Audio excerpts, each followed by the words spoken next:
ఆహా, కూర్చున్నానికి ఇంకా కొంచెం టైం ఉంది. అర్థమైందా మీకు? ప్రస్తుతానికి నేను నుంచోగలనని చెప్తున్నాను మీకు. అర్థమైందా? ప్లీజ్.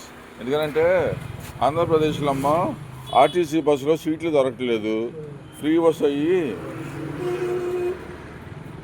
అయిపోయింది కదా, సీట్లు దొరకట్లేదు. మగవాళ్ళందరూ నుంచోవాల్సి వస్తుంది. ఎవరు సీట్ కూడా ఇవ్వట్లేదు. అది ఇంకా పైగా బస్సు ఎందుకు ఎక్కామని కొడుతున్నారు కూడా. మరి ఘోరంగా ఉంది. దేనికి సీట్లు బండికి? వాళ్ళు పడుకుంటున్నారు సీట్ల మీద. ఆడవాళ్ళకి ఫ్రీ బస్ ఇచ్చారు ఆంధ్రప్రదేశ్లో. వాళ్ళు ఏం చేస్తున్నారంటే మగవాడు ఎక్కుతుంటే వాడు ఊరుకుంటలేదు, అసలు కొడతానికి కూడా ట్రై చేస్తున్నారు. అవును, నువ్వు బస్సు ఎందుకు ఎక్కామని కొట్టారు కూడా. రోడ్డు బయటలోను అలాగే ముందు ఎక్కిన వెళ్తే సీటు ఇంకెత్తలే సీట్లు పడుకోవడం అలాగా చెప్తున్నాం కదా బాబు. ఏడిపించేస్తున్నారు ఆడలేదు. అవును బాబు, మరి రాజకీయ నాయకులు వాళ్ళు అయిపోతున్నారు. శ్రీకాకుళం అయ్యం చేస్తున్నారేమో ఆడవాళ్ళు. ఇంకా ఆల్దే సీటు బండి అంతా కాలదే అంతే. ఇంకా మన ఆడలో ఏం చేస్తాం, కిలోమీటర్ పోతున్నాం, ముందు ఉండిపోతున్నాం. ఒకరు ఏం చేశారు తెలుసా? అదేదో తాడేపల్లిగూడెంలో అక్కడ శుభ్రంగా బస్సుని పోలీస్ స్టేషన్ తీసుకెళ్ళిపోయాడు బాబు.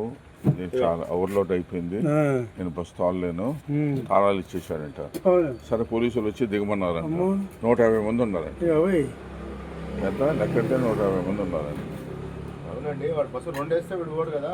ఏంటంటే బస్సులు కరెక్ట్ గవర్నమెంట్ పంపిస్తే వీళ్ళు అంతమంది ఇంకెక్కుతారు ఒక బస్సు. కాదండి, ఇప్పుడు బస్సులో కెపాసిటీ 70 మంది 80 అనుకోండి.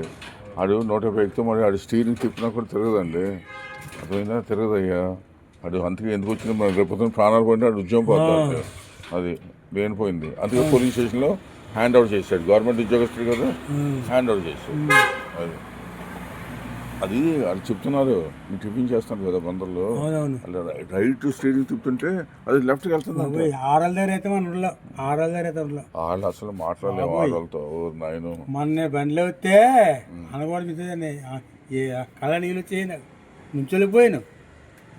అక్కడ ఎక్కాను అన్నవరనే.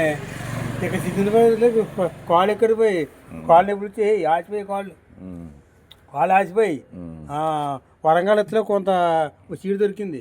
వరంగల్కి పోను అంతే. అంత అలా ఏం చేస్తే రావాలి.